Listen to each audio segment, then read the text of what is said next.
De volta com a nossa candidata, a deputada Eliane Sinhazic, da coligação do PMDB. Rio Branco do futuro. Rio Branco do futuro. Do futuro. A gente vai tratar agora, eu queria que a senhora começasse falando um pouquinho de política para a juventude. Isso é muito importante. Gente do céu, eu estou muito preocupada porque hoje os centros socioeducativos estão lotados.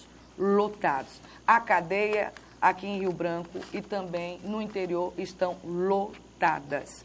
Nós estamos percebendo que os jovens têm muita energia. Aliás, não é percebendo. Na realidade, o jovem tem muita energia. E quando essa energia não é canalizada para o bem, quando ele não tem onde se envolver numa atividade produtiva, quando a vida dele não tem sentido, quando ele não é estimulado a uma atividade esportiva, competitiva, ele acaba ficando ocioso.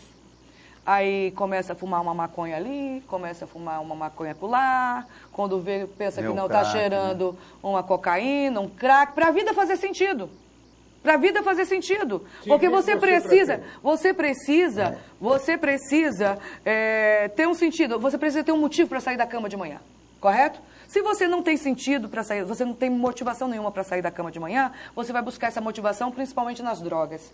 E aí, dali a pouco, está viciado, começa a roubar um botijão de gás, começa a roubar um celular ali, pula o quintal da vizinha, rouba um computador acolá. E a gente precisa fazer esportes olímpicos e esportes competitivos nas comunidades.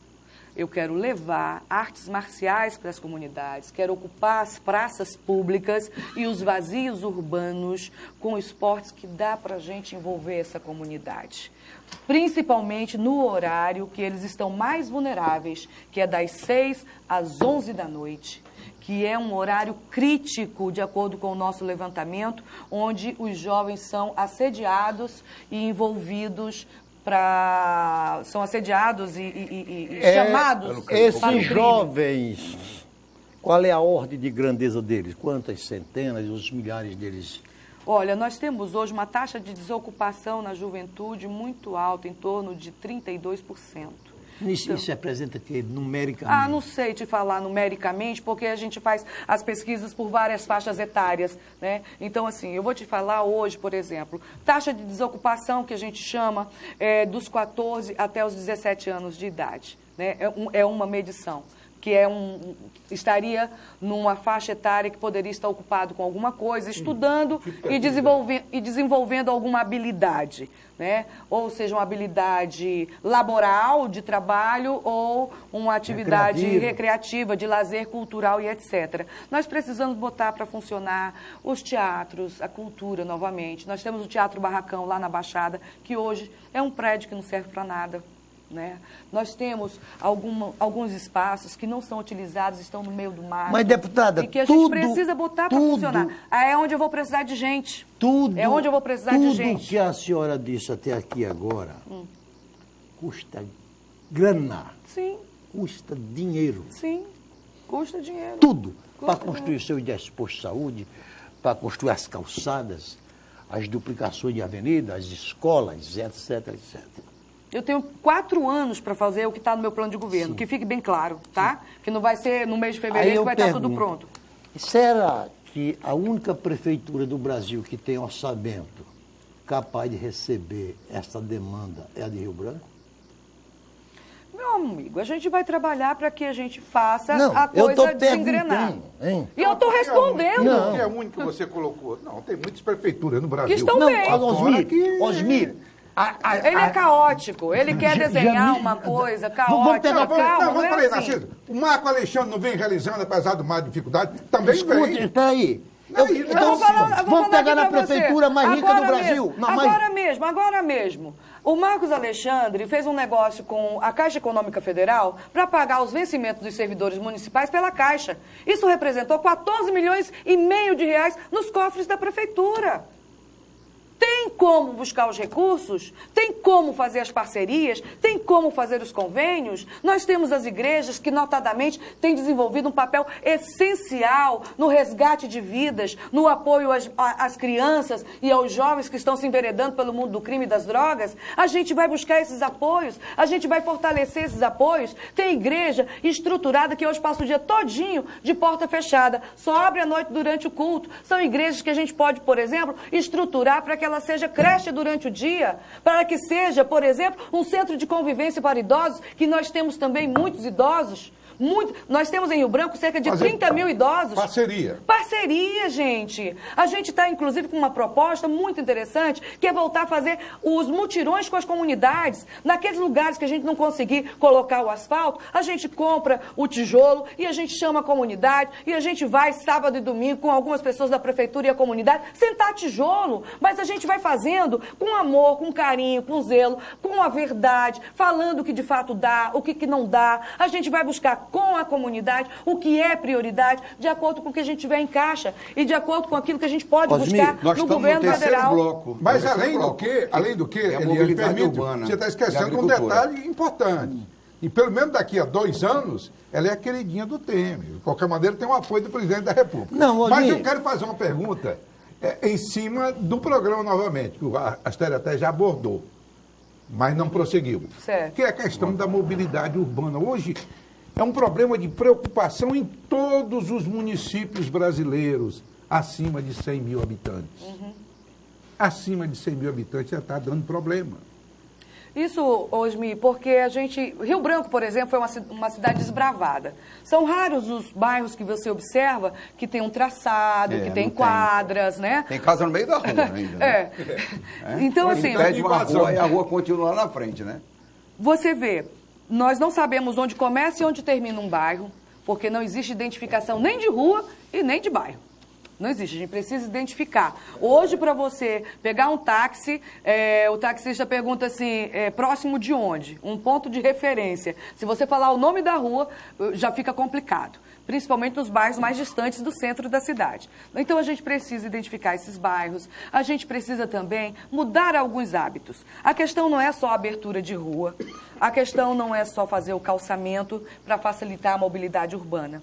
A gente precisa levar em consideração, de fato, o plano diretor. E o próprio município, o próprio poder público, ele contribui para que a gente viva um caos na questão da mobilidade urbana.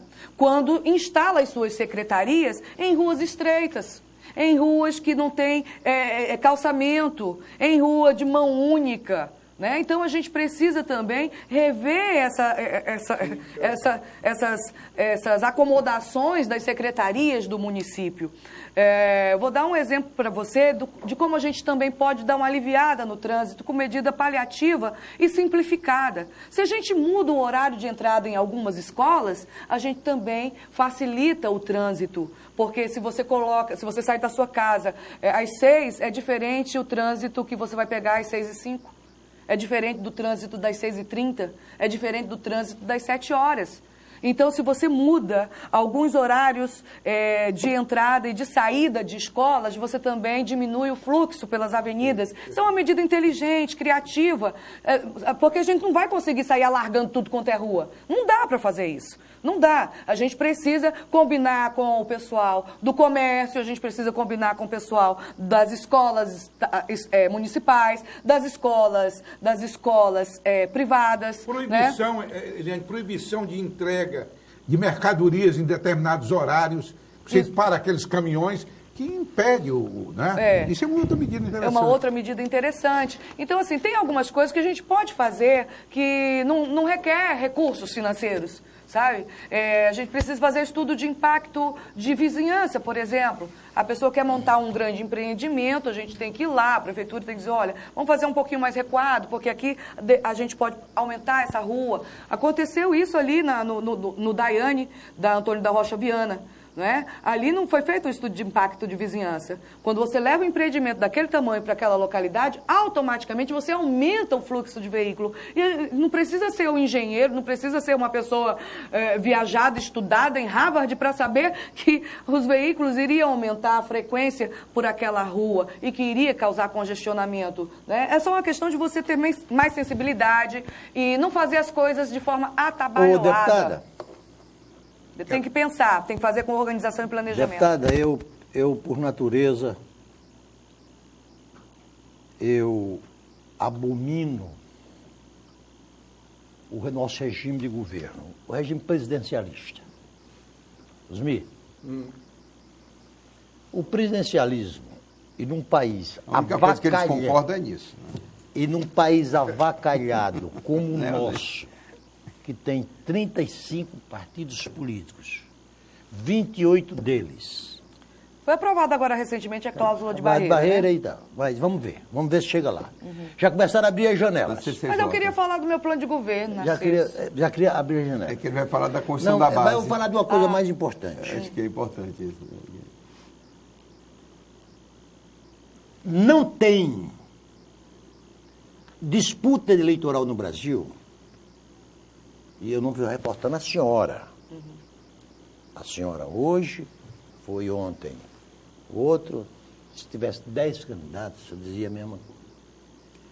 Disputa eleitoral no Brasil é como um campeonato de mentira. Eleição no Brasil não é a senhora candidata, de todos os candidatos, só que aí disse, porque, então eu vou continuar mentindo. Então, mas a sua mentira tem que pegar. Ganha aquele cuja mentira pegar. Por quê? Eu me lembro que na campanha presidencial passada... Não está sendo muito negativo, não, Narciso? Não, o discurso de todos os candidatos... Não, mas ele tem uma certa razão e eu vou concordar com você. Não, dá licença, deputada. O discurso de todos os candidatos é que, se eu for eleito presidente da República, todas as escolas vai ser 2 turnos. De todos os candidatos. Não, o Tião Viana disse que se eleito fosse asfaltar todas as ruas de todos os municípios, de todo o estado do Acre. Não, deputada... Não foi isso? Foi. Deputada. Foi. Foi. Eu não sou advogado do Tião Viana, nem sou advogado do Marcos Alexandre. Só dei um exemplo para você de uma mentira que pegou. Mas se for para isso, então vamos aguardar como é que o presidente Michel Temer, que a senhora está apostando tantas fichas nele, e eu também. Quero dizer à senhora que se amanhã ou depois houver um movimento de impeachment contra Temer, que vai ter esse movimento,